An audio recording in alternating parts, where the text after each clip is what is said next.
Yan mga idol, nagluto tayo ng garlic chili sauce mga idol. At ayan, nagpainit muna tayo ng pan.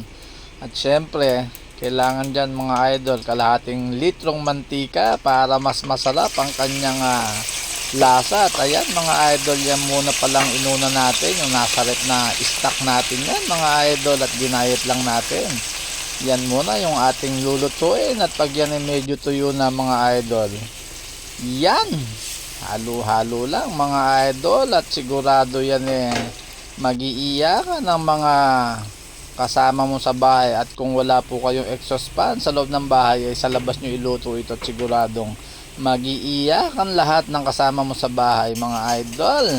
At ayan, nang mapula na siya, ilagay na natin yung kalahating kilong garlic mga idol, at yan ay papupulahin natin mga idol. Ayan na siya, at kailangan mahina lang yung apoy mga idol, at yan kasi ay mabilis maluto. At yan ay pagka nasunog mapait mga idol, at ayan mapula na siya, at inilagay na natin uli mga idol yung giniling na sili pa rin na galing pa sa aming San Nueva Ecija mga idol.